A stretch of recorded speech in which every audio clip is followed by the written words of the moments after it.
Hola, ¿cómo están? Estoy acá en Asunción tratando de compartir un tema con ustedes, sabiendo que esta mañana se van a reunir.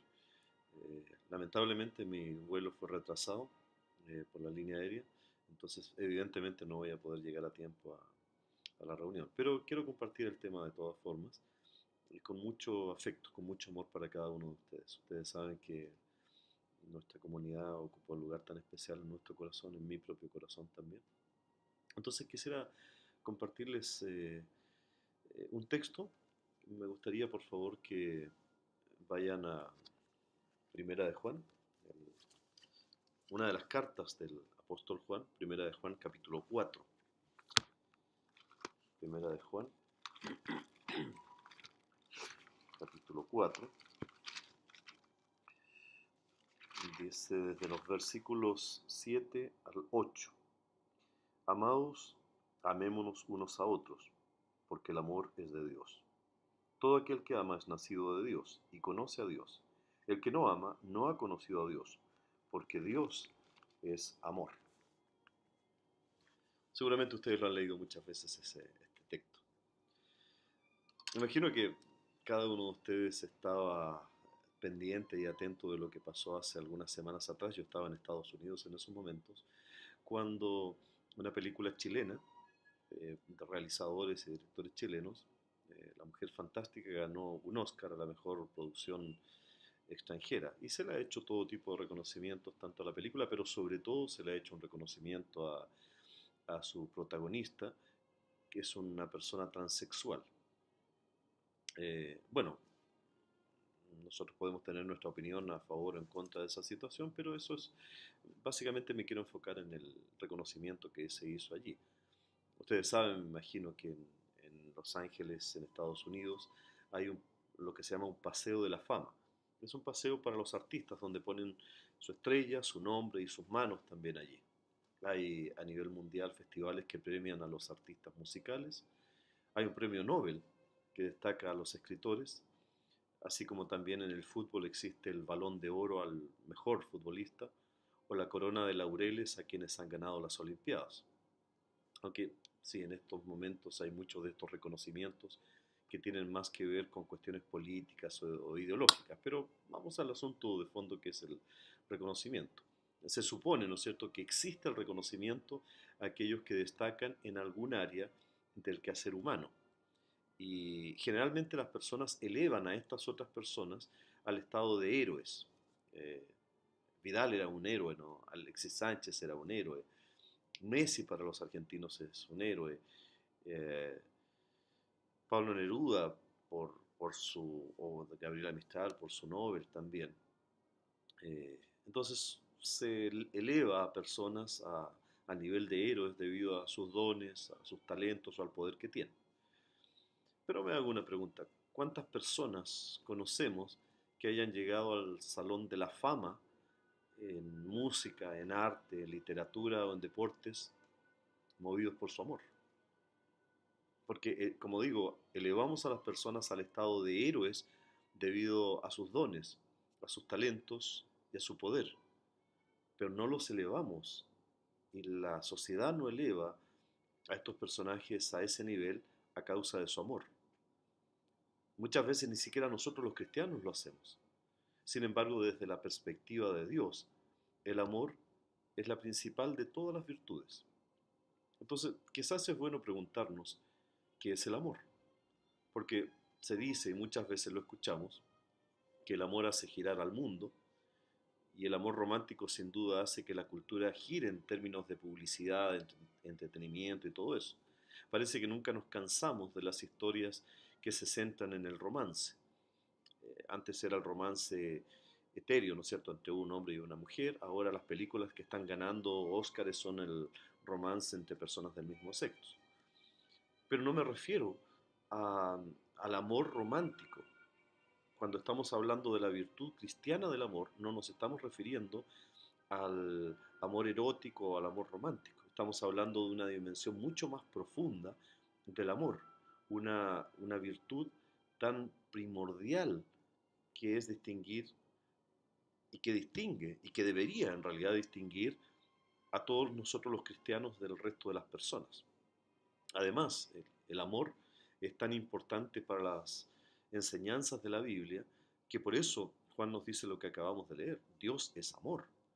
Independientemente de lo que digamos sobre la virtud cristiana del amor, debemos tener claro que el amor que Dios ordena es un amor que imita el amor de Dios, que debería imitar el amor de Dios. El amor de Dios es completamente perfecto. Muchas veces nos están vendiendo una imagen del amor, que las personas, ¿no es cierto?, se casan por amor, que estas parejas se aman, entonces hay que dejarlas ser felices, etcétera, etcétera.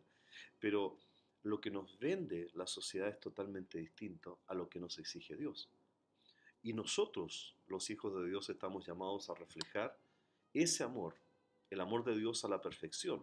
Por dos razones. Primero, porque el amor con que Dios nos ama y nos exige es un amor perfecto. Y segundo, porque Dios mismo, que es amor, es perfecto.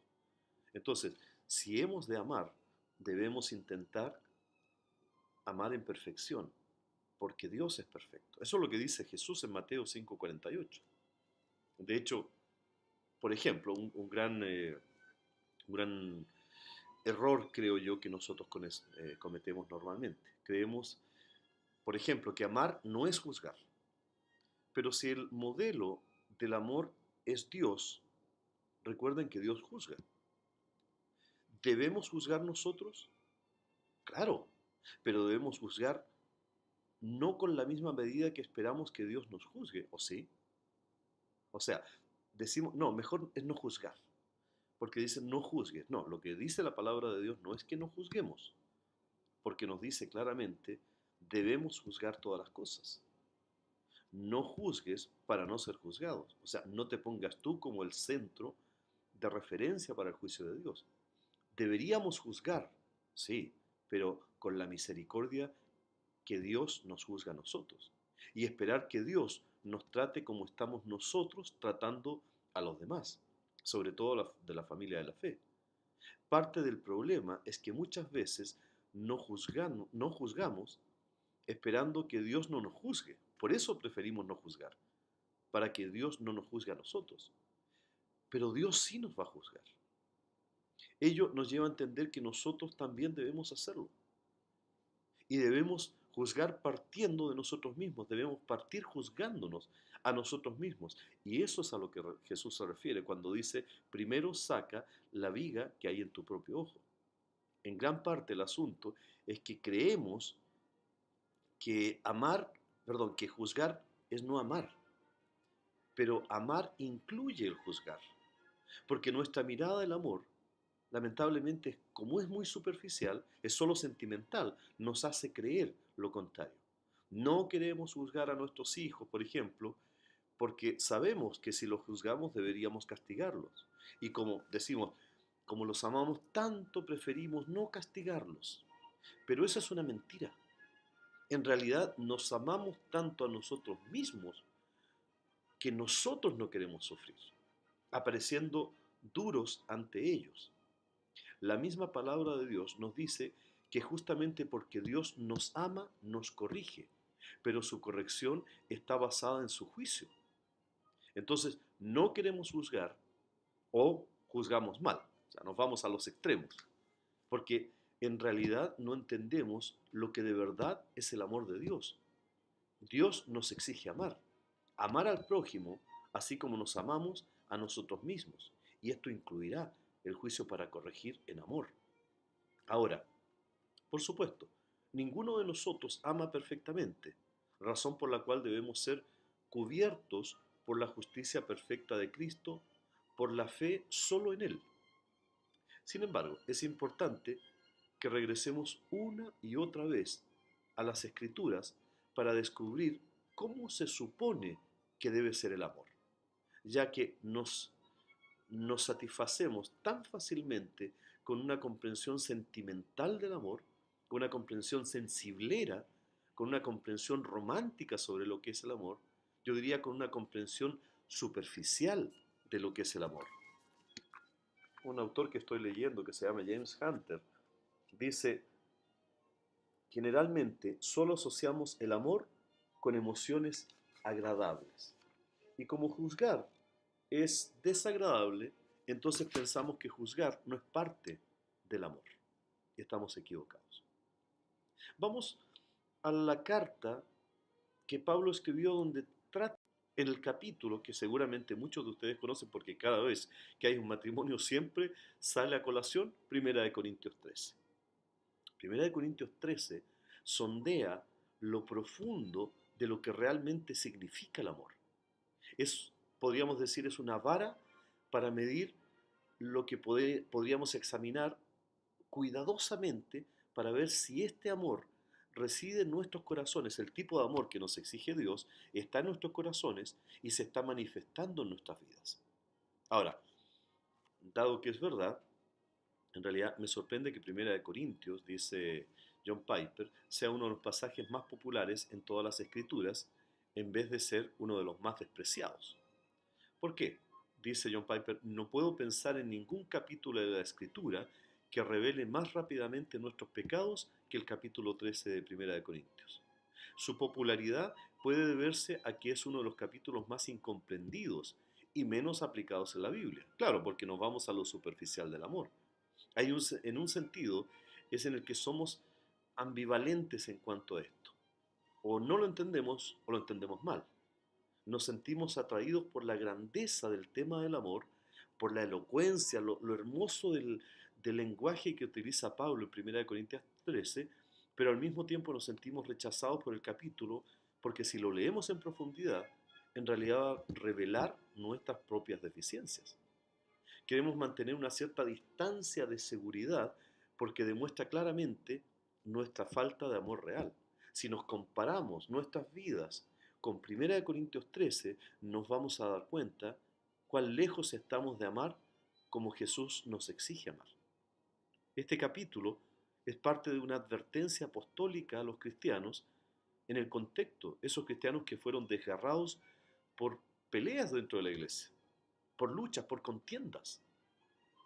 Se comportaban de una manera inmadura, carnal, para usar el término de Pablo, ¿no? Y en el corazón de ese comportamiento, como los gentiles, impío, era una manifestación de ciertos talentos. Ellos preferían mostrar las habilidades que tenían, los dones, el hablar en lenguas, el hacer milagros, etcétera, etcétera, pero sin la presencia del amor en sus vidas. Se enfocaron en lo que ellos hacían y no en lo que eran. En los primeros versículos, Pablo habla del amor como la condición, digamos, la condición sine qua non de la virtud cristiana. Primera de Corintios 13, versículo 1 al 3. ¿Qué es lo que hace Pablo aquí? Habla con hipérbole, ¿no es cierto? Digamos como que florea, hace mayor el contraste. Miren lo que dice en Primera de Corintios capítulo 13, los versículos 1 al 3. Si yo hablase lenguas humanas y angélicas, wow, qué elevado, ¿no? Y no tengo amor, vengo a ser como metal que resuena o címbalo que te retiñe. Y si tuviese profecía y entendiese todos los misterios y toda ciencia, y si tuviese toda la fe, de tal manera que trasladase los montes y no tengo amor, nada soy. Y si repartiese todos mis bienes para dar de comer a los pobres, y si entregase mi cuerpo para ser quemado, y no tengo amor, de nada me sirve. Pablo hablando de manera hiperbólica, o sea, exagerando intencionalmente las cosas, lo hace para expresar su punto. Él comienza comparando el amor con el don de lenguas. Pablo dice, ¿no es cierto?, en efecto, ¿sabes qué? No me importa si dominas 50 idiomas o si tienes el don de hablar idiomas extranjeros o incluso celestiales de manera milagrosa. No me importa si Dios te ha dotado de la habilidad de hablar el idioma de los ángeles. Si no tienes amor, no sirve de nada. La elocuencia de tu discurso, de tanto hablar, se convierte en puro ruido, se convierte en disonancia, en, en, en ser un estafador que molesta a Dios. Dice aquí que si hablamos en lenguas de hombres y de ángeles, pero no tenemos amor, entonces ¿qué es lo que somos? Simplemente un ruido, un sonido de metal vacío, simple ruido. Toda la belleza del discurso se pierde cuando el amor no está presente. Luego Pablo compara el amor con los dones de la profecía, más adelante, y la comprensión, los dones milagrosos que Dios le dio a las personas durante esa época apostólica. Estos tremendos regalos no fueron nada en comparación con el amor. El apóstol dice que puedes tener una investidura milagrosa, una persona que hace milagros. Puedes recibir el poder de Dios, que es el Espíritu Santo, pero debe usarse en el contexto de la gracia del amor. Darle amor al que no merece amor, porque así nos trata Dios. Y sin ese amor, el uso del poder divino, incluso hasta hacer milagros, es una farsa, es una fantasía. Jesús tuvo que advertir incluso a sus propios discípulos sobre el peligro de usar un regalo dado por Dios sin amar, sin amor. Jesús dio poder a sus discípulos para participar en su ministerio, expulsando demonios, haciendo, digamos, exorcismos.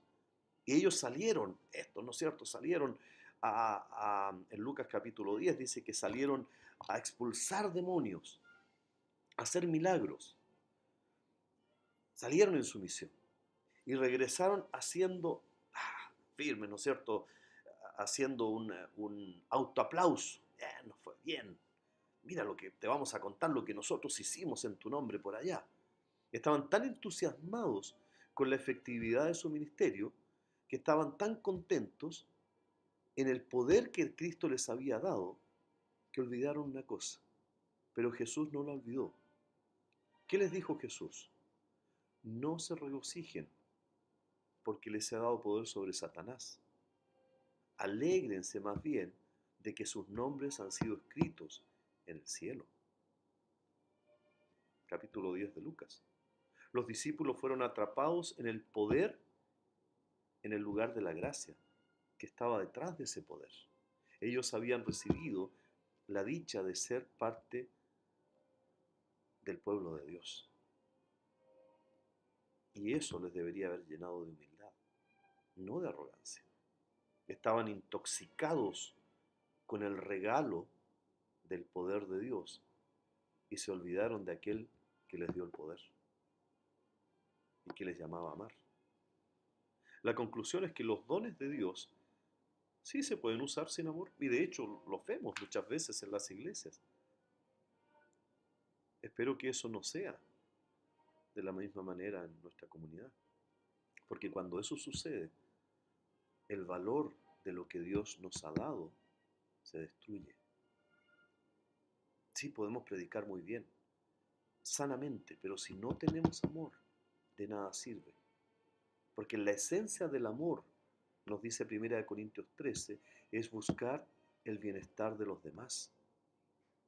Una persona que refleja el amor de Dios se ve obligada a darse a sí misma por los demás, no a ejercer su poder para juzgar, para controlar, para levantar su propia figura, sino al contrario, juzgar para corregir, para que sea mejor. Pero somos personas que estamos más interesadas en el poder de nuestra propia posición, en hacer en lugar de ser. Nos preocupa más aprovechar el poder de ser hijo de Dios, que ahora puedo decir las cosas claramente, que en dar lugar al amor sobrenatural que el Espíritu Santo derrama sobre nuestros corazones. Quizás estamos perdiendo las prioridades o no estamos entendiendo bien. Gracias a Dios que su amor por nosotros es más grande que nuestro amor por Él. Que Él nos fortalezca para buscar el amor por encima de todo. Un amor que refleje su amor por nosotros en Cristo, que refleje en otros el amor que Dios tiene hacia mí. Y yo quiero que descubramos algo insólito en el amor. Vamos por favor a 1 Corintios capítulo 13, versículos 4 al 7. Voy a leer de la Nueva Traducción Viviente. Me encanta esta traducción aquí, esta versión. Dice, versículo 4 de Primera de Corintios 13. El amor es paciente y bondadoso. El amor no es celoso, ni fanfarrón, ni orgulloso, ni ofensivo. No exige que las cosas se hagan a su manera. No se irrita ni lleva un registro de las ofensas recibidas. No se alegra de la injusticia, sino que se alegra cuando la verdad triunfa. El amor nunca se da por vencido. Jamás pierde la fe. Siempre tiene esperanzas y se mantiene firme en toda circunstancia.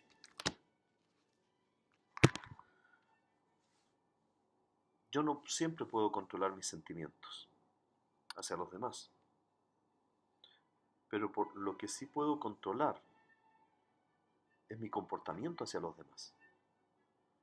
Los sentimientos van y vienen, son volubles. Puede que mi prójimo no sea especialmente agradable y puede que a mí no me guste mucho, pero aún así puedo ser paciente con él o ella, honrado, respetuoso, aunque esa persona no se porte bien. Lo que nos dice, quiero que vean esto por favor, es clave. Como describe Pablo las características del amor que Dios nos está exigiendo tener. Nos habla de paciencia. ¿Qué es paciencia? Mostrar dominio de uno mismo. Calma, Andrés, calma. Sí, muchas veces me dan ganas de hacer muchas cosas, retar a medio mundo, pero tengo que tener paciencia y esperar que Dios siga haciendo su obra, porque empiezo a reconocer la paciencia que Dios ha tenido conmigo. Debo ser amable, y esto significa prestar atención, apreciar, animar a los demás. Debo,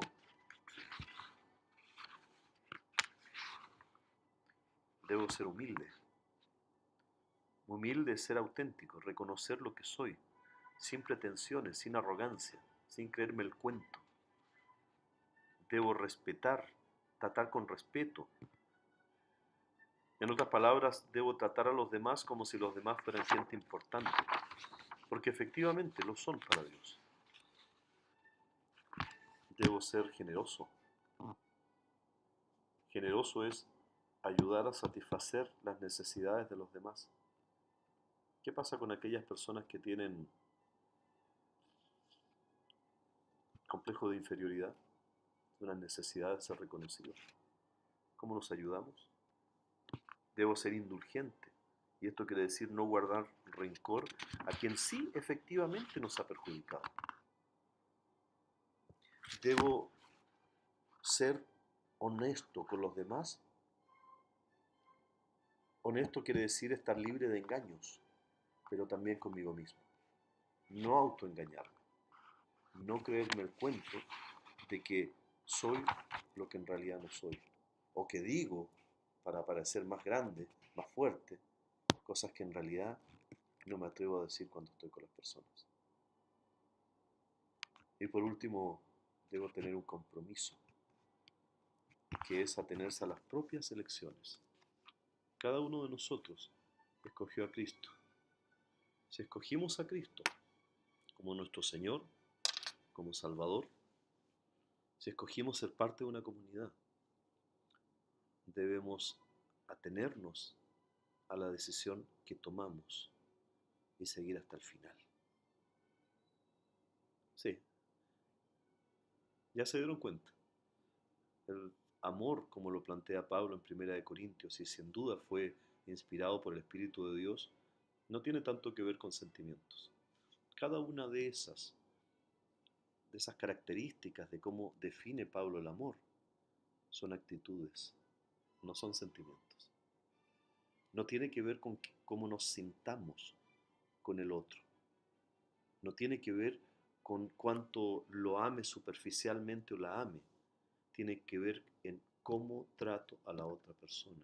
Cuáles son las actitudes no los sentimientos. En otras palabras, Pablo nos llama a amar mostrando actitudes intencionales. Creo que es un buen momento para orar unos por otros, quizás también para pedir perdón, para que las actitudes que Dios espera de nosotros sean manifiestas en nuestra vida, para que cuando digamos, Señor, te amo y quiero amar a mi prójimo como a mí mismo, eso sea mostrado en realidad con actitudes intencionales. Que el Señor les bendiga. Un gran abrazo.